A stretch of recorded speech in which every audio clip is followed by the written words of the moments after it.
the Public Education Subcommittee. He's on. I hear him. Meet, I see him coming now.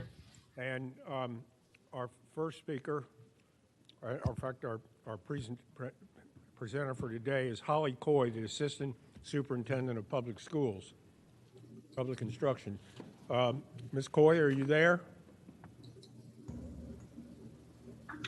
Good afternoon, Senator. I'm here. Can you all hear me okay? Yes, thank you. Yes, can hear you well. Wonderful. Well, it is a pleasure to be with you all this afternoon. I am here instead of Dr. Lane, the State Superintendent for Public Instruction.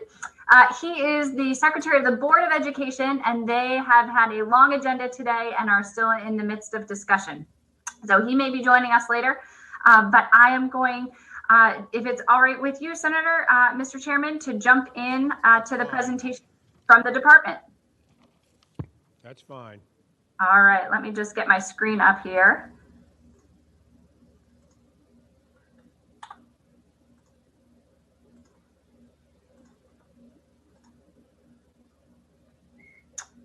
All righty.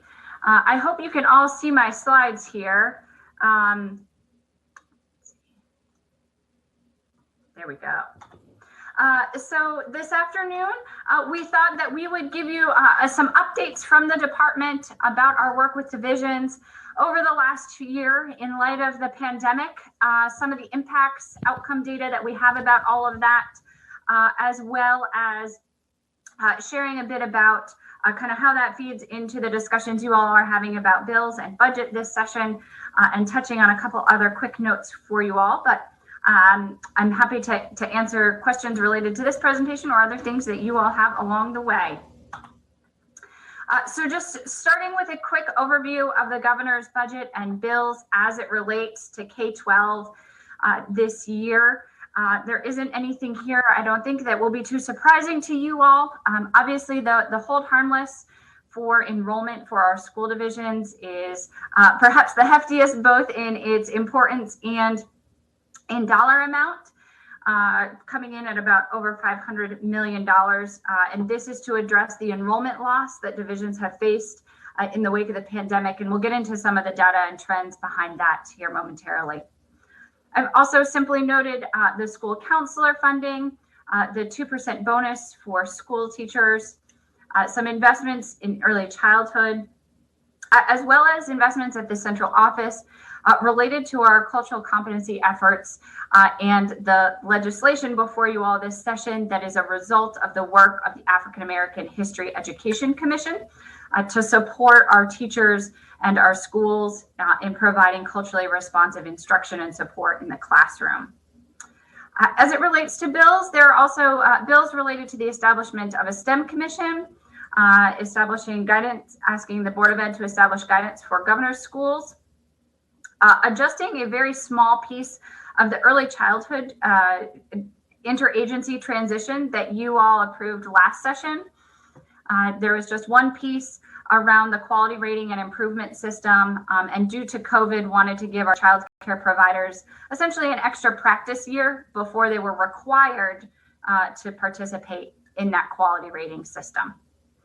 And then there are two bills related to the accreditation of special education private schools, and then one related to independent education evaluations. These are evaluations for students who are being assessed for having special needs that need services in schools.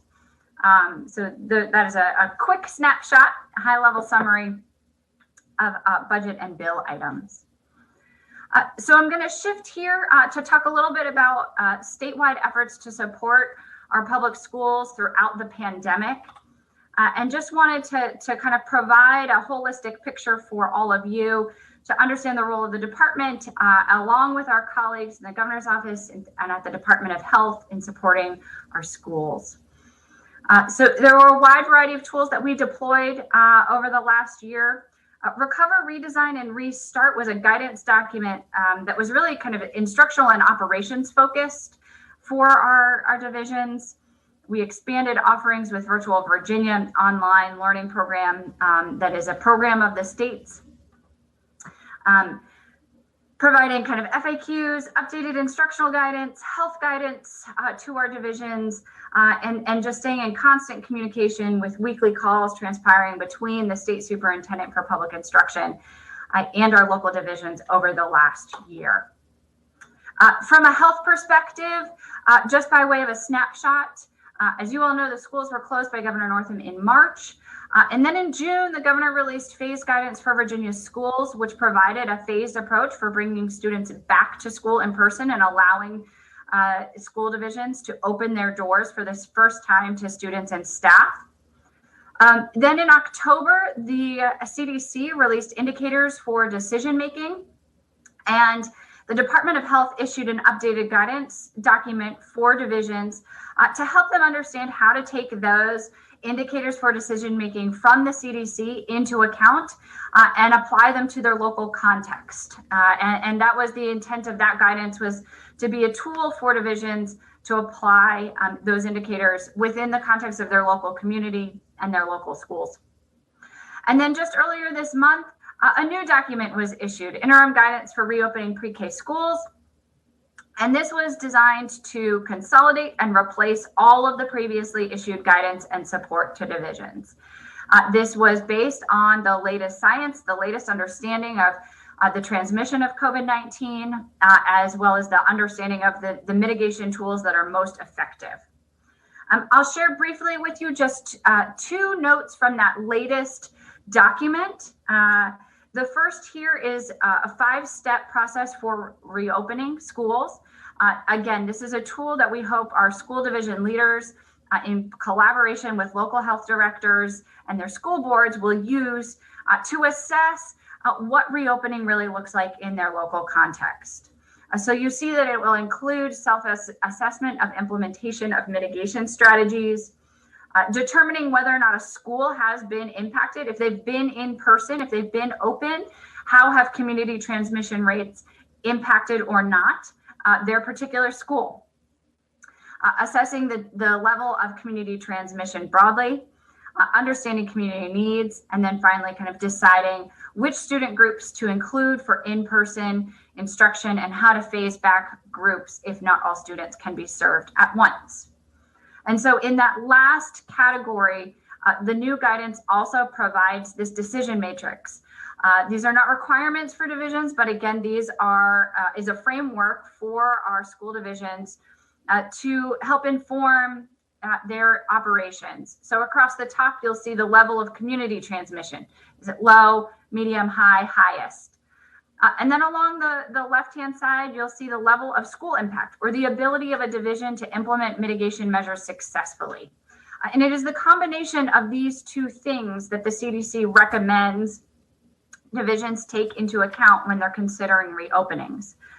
Throughout all the different phases of our guidance, we have encouraged divisions to prioritize certain types of learners who have been disproportionately impacted by the pandemic. Their learning has been most disproportionately impacted. So that includes our youngest learners, preschool through 3rd grade. It includes English language learners, and it also includes our students with special needs.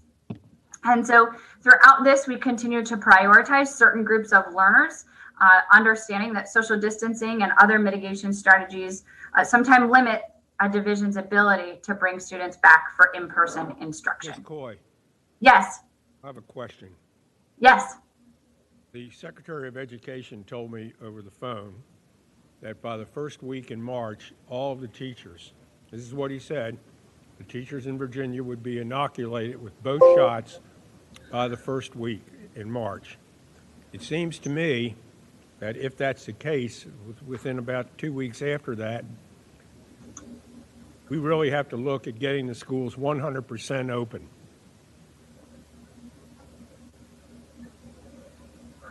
And that's become a big issue in the General Assembly, at least in the State Senate. Hello? Absolutely, sir.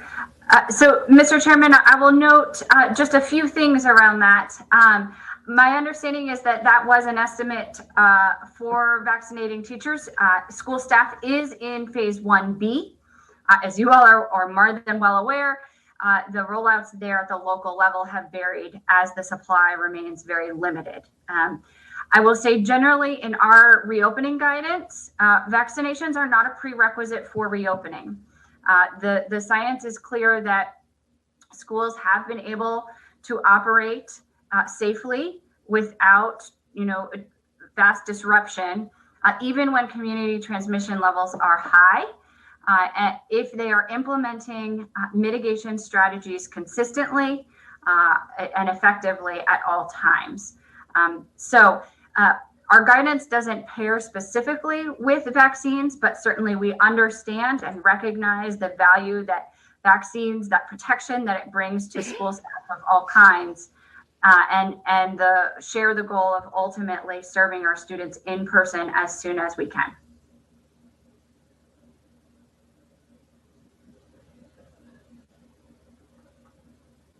Go ahead. All right. All right.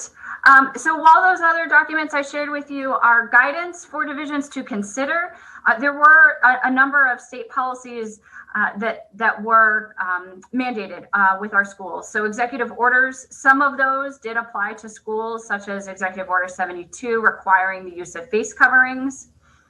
The Department of Labor and Industry emergency, and then the permanent standards as well, apply to our school divisions as employers, providing certain reporting requirements and mitigation measures to protect the health and safety of their staff.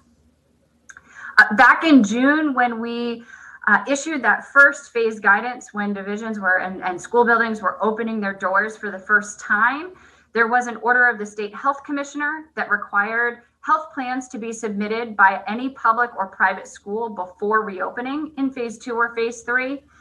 This was a requirement triggered to that first time that they opened their doors in the midst of the pandemic. And then finally, as I mentioned, all school staff, public and private, are included in the statewide definition of an essential worker in phase 1B. That definition also includes childcare and young learner teachers. Finally, I'll just note that due to the executive order that Governor Northam issued back in March declaring the state of emergency, and under Appropriation Act language that you all approved in the spring, the department, in partnership with the secretary, have issued a number of waivers and relief measures due to the pandemic. Those requests are all approved by the secretary, and they are all posted on our website. A few of the highlights here, I'll just note, state accreditation was waived both for this year and last. We have lifted some cast size caps in very specific and certain circumstances, allowed for some alternative assessments this spring, extended timelines for enrolling young learners in Virginia preschool classrooms, and providing some flexibility for our teachers and staff as they get relicensed amidst the pandemic. Just a simple note, as you all know, federal resources became available to the Commonwealth and its schools in 2020 through the GEAR Fund, through ESSER, which was distributed via Title I allocation formula, and through the CRF funds. And as you also all well now know, we're working to administer the second round of relief funds for education. This includes GEAR 2, the Governor's Discretionary Fund, a new fund called EAMS, Emergency Assistance for Non-Public Schools for our private schools, and then another ESSER 2, quote unquote, which is the title allocation out to divisions. So what has the impact of all of this been on our schools? As you know, fall membership was down. So as of September 30th, 2020, pre-K-12 enrollment was down about 45,000 students as compared to the September previous. Those enrollment declines were most acute in preschool and in kindergarten. And we saw significant drops amongst preschoolers from economically disadvantaged families and among our Black and Hispanic children. So what have divisions been doing? What do the operational modalities look like? Back in September, we started publishing on our website a heat map so that the public could easily see kind of what education looked like in Virginia. And so I'm going to show you this next slide that has the map as of yesterday. In the appendix of this presentation and on our website, you'll be able to see previous versions of the map and see how those have changed over time. So this reflects differences in divisions that are providing in-person all the time. So we categorize that as 4 days or more of in-person instruction, all the way to fully remote, where students didn't have an option to go in person. So as of yesterday, this is what the map looks like. Fully remote is that teal color there. So in those divisions, students don't have an option to go in person. In the purple divisions, there is a full-time in-person option available. All of our school divisions, regardless of how much or if any kind of in-person they're offering, are offering that remote option for students and for families who are safer at home. So what does that really look like by the numbers? You can see the number of divisions. So we have 12 that are fully in person and about 44 that are fully remote right now. I will say that the general trend since September has been for more divisions to move out of fully remote and into some hybrid in-person model. How many families are opting for remote? So we have surveyed our divisions on a number of things throughout the pandemic. One of the surveys we have administered was right before Thanksgiving, and this was a periodic report we required of all divisions who intend to seek a waiver from the state around providing the 180 days in person. And so all of our divisions responded to this. And some of this data that I'm about to show you comes from that first periodic report that the department and the board requested of our divisions. So this chart here shows you the percentage of parents opting for fully remote in divisions that are providing an option. And as you just saw, there are many divisions that are not providing options to students, even at this point in time. But this gives you a sense of the percentages of parents who are choosing that fully remote option, even when they have an in-person option available to them. Remote learning challenges from this same survey, we asked divisions what they were facing when it came to remote learning. Not surprisingly, student access to reliable internet and failing students were top of that list. And we'll get into here shortly some of the trends around academic outcomes. We have some snapshots that I'll share with you. But absenteeism rate is a concern for all of our divisions. We had more than 55 reporting that their kind of chronic absenteeism is higher than it was last year. And so we know that due to the conditions of the pandemic, there are students whose day-to-day has been very disrupted and who aren't able to consistently join remotely or opt in to a learning experience. So how does that impact the academic outcomes of our students? So I will share with you all a couple of snapshots of what we do know at this point in time, but I will say from the outset that this is not a complete and total picture yet.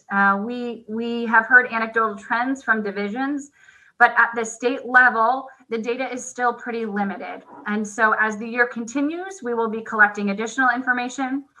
And after the SOLs in the spring, assuming those continue as is, we will have additional data to compare where our students really are. That's good. That's good. Mm-hmm. Holly, Yeah. Oh, Dr. Lane, good to see you. I've been here for a while, but you were doing such a great job. I didn't want to interrupt until we got to a nice breaking point. But to our Senator Saslaw and members of the committee, Holly, if you're okay, I'll take over from here. Thank you. And I apologize. I hope Holly shared that our state board meeting was running over, and we had planned it with Tyler for me to transition in when I could. And so thank you. But we have a statewide assessment that we are able to give in grades K through 3, and that is PALS, as I'm sure you're aware. 99% of our school divisions use PALS, with the exception of one school division, Fairfax, that uses their own assessment. And so basically what we know is that the students falling below the PALS benchmark are those being identified as at risk and in the absence of intervention. So I'm actually going to go to the next slide, Holly, where I jump to the data. And I think this is really what you want to know, is that the students at risk for reading failure is up 10% in kindergarten and up 10% in first grade. And that's bottom line. What we know is that learning loss is occurring at a higher rate with our youngest learners than potentially with other learners. And it's why in our school reopening plan guidance, we have focused on youngest learners going back to school first. And so some other data points, we do not have a statewide assessment except the SOL, which is given at the end of the year to give us a predictive look of how students are doing and up to this point. So we reached out over the past couple weeks to one of the largest vendors in the state. We actually reached out to several of the largest vendors in the state, but I have data from two of them today. The first is NWEA MAP. This is an assessment vendor that's in 57 of our school districts. It represents between 20 and 30,000 of our students per grade level, which is, about 20 to 30% of our students, because we have 100,000 students per grade level. And so generally speaking, these are large districts, small districts, rural districts, suburban districts. So this is decently generalizable data. Now, some caveats that I'll offer these assessments: when virtual students are taking them, are offered virtually. So, we have to be a little bit careful about generalizing it, because we don't know the types of supports that maybe a parent provided off screen to a student while they're taking these. But generally, this is our best look into learning loss for our older students in grades 3 through 8. And so the percent proficient or projected to be proficient by the end of the year, you can see is pretty stable in reading. We did not anticipate to get this data from our vendors. We thought reading results would be far more concerning. But when you look at math, there is potentially more learning loss in math. But I would also say that math learning loss, at least on this assessment, with a lot of caveats of how we came up with this data, is not as large as we would have expected at this point. And so you can see from the NWEA MAP report, we added this in quotes: initial findings reveal students stayed relatively the same in reading, whereas math indicated substantially more learning loss, but maybe not as much as we might have anticipated. So we got a second vendor who is in 30 of our school districts that did a similar assessment in reading, and that's on the next slide.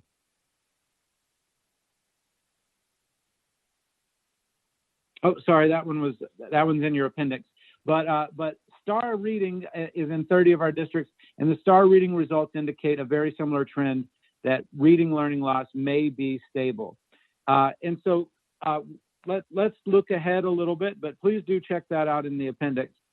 SOL testing is, I know, a big question Tyler asked us to address. Whereas we did waive testing last year when schools are closed, SOLs are not waived this year. And so we've provided some flexibility with history and writing, the non-federally mandated assessments for this year, but the reading, math, and science SOLs are intended to continue.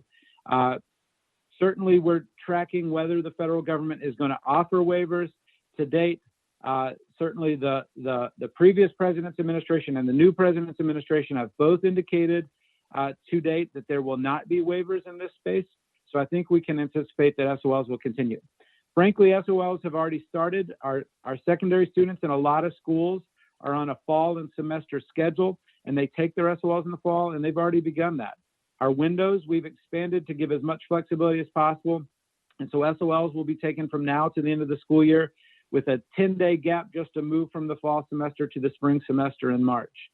But certainly this will help us better track learning loss and continue our federal requirements. Next slide.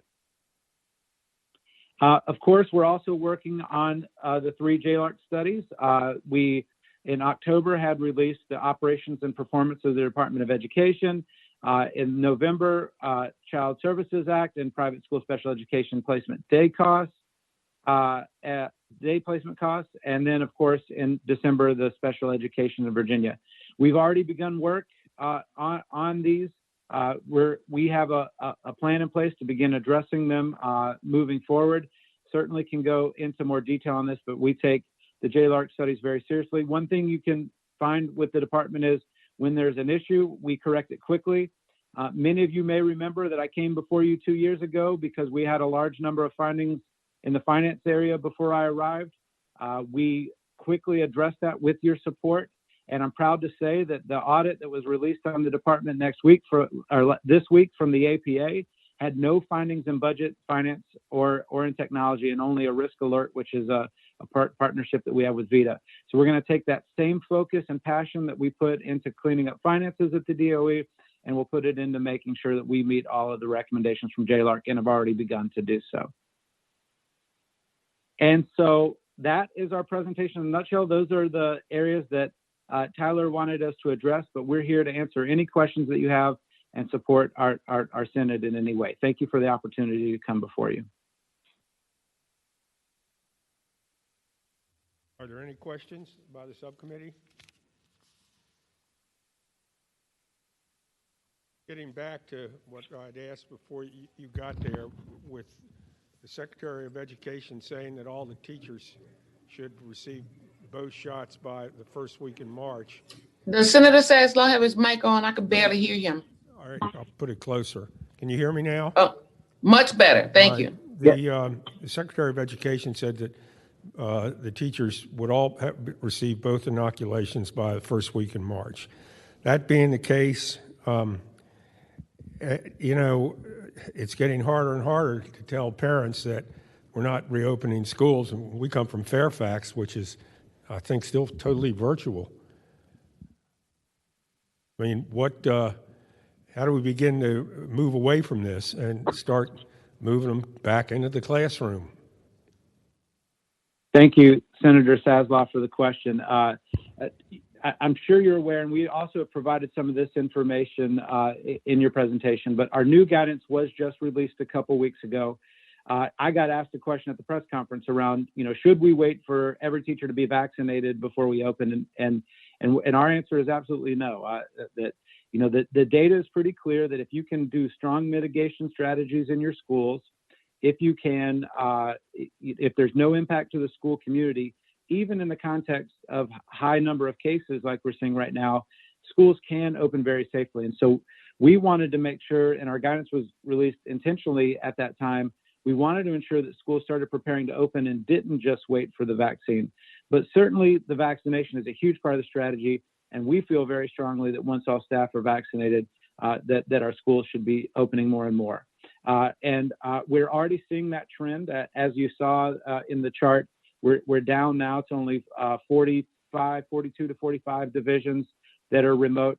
Some of our largest divisions, Fairfax and Chesterfield, have already announced openings, at least for young learners, in the month of February. And we believe that will just continue to expand as we move forward. But, you know, we didn't want to put out a rule that said immediately that you had to open schools as soon as you're vaccinated, because we didn't want them to wait for that moment. We wanted them to begin opening before that, because the data and the research is so clear that if you do strong mitigation, that schools can open safely now. Okay, thank you. Are there Mr. Chairman? are there any other questions? Yes. Back here, McClellan. Okay. Thank you, Mr. Go Chair. ahead. I guess I have a couple of follow-up questions to that. I have not had a chance to see the department's new guidance, but under that guidance, will children under 5 be required to, or under a certain age, be required to wear their face mask? And I guess in particular, the pre-K and kindergartners through 5th grade, will they be required to wear face coverings? We ask that face coverings be worn for any child over the age of 2. Thank you, Mr. Chairman. I might add that the nursery school that my grandson's in, 3 and 4 year olds, they all wear masks. Senator Newman.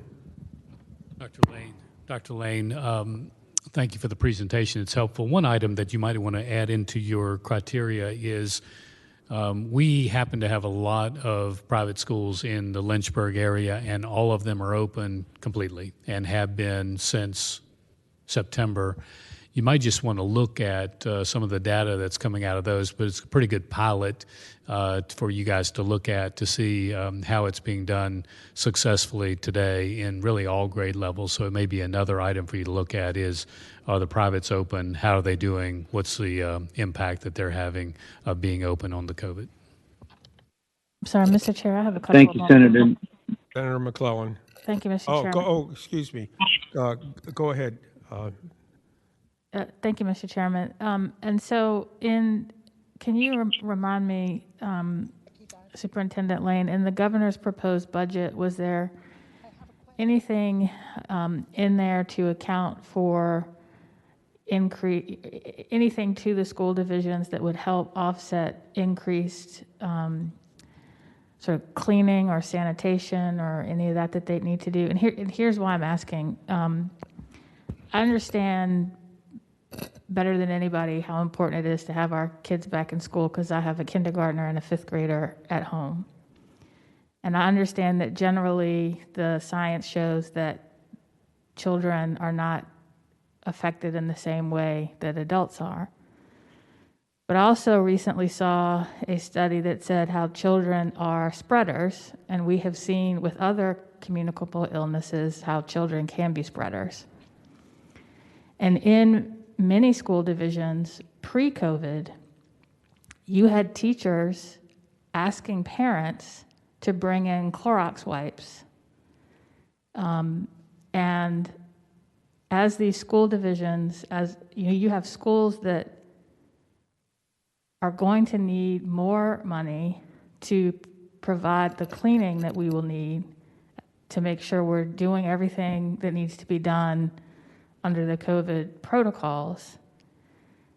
And so my question is, was there anything allocated in the governor's budget that would provide assistance to local governments or the local school divisions to do that?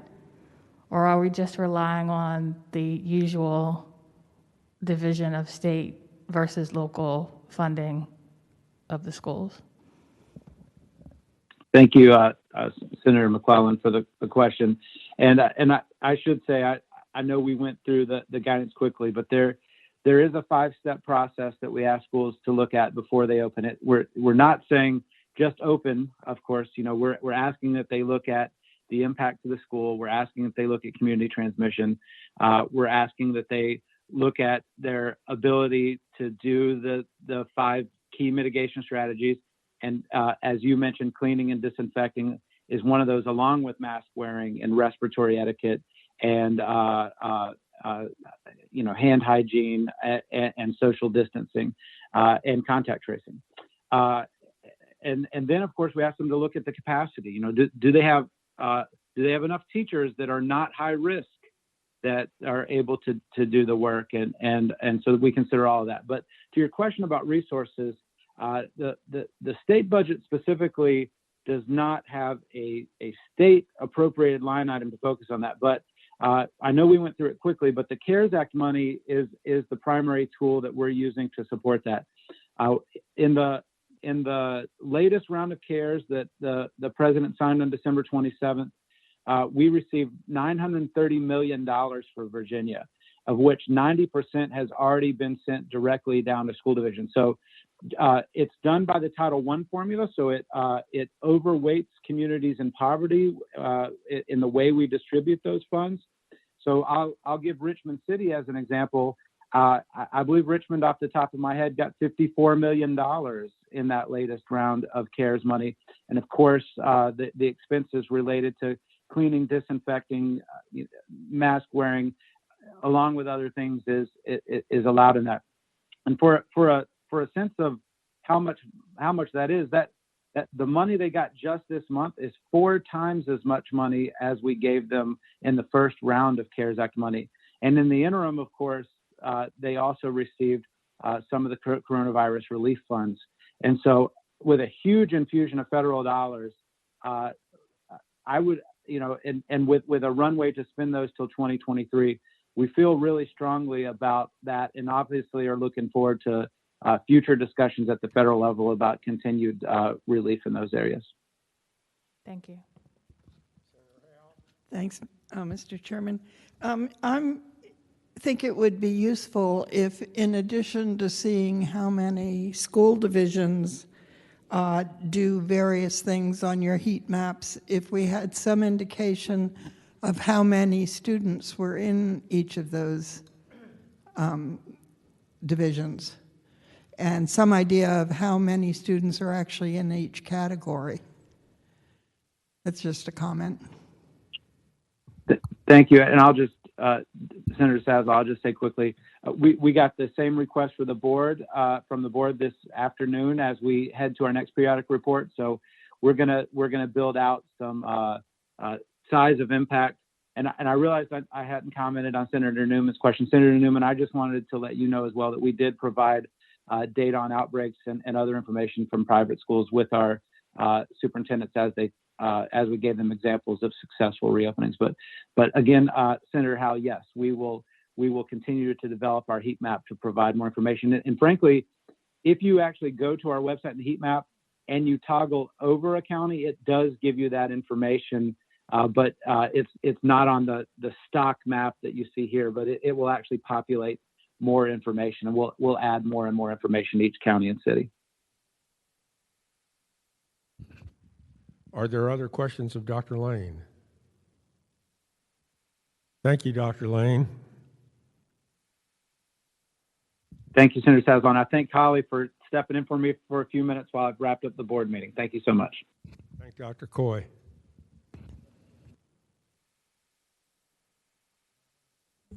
Senator Sazal, I think that completes our agenda as we discussed.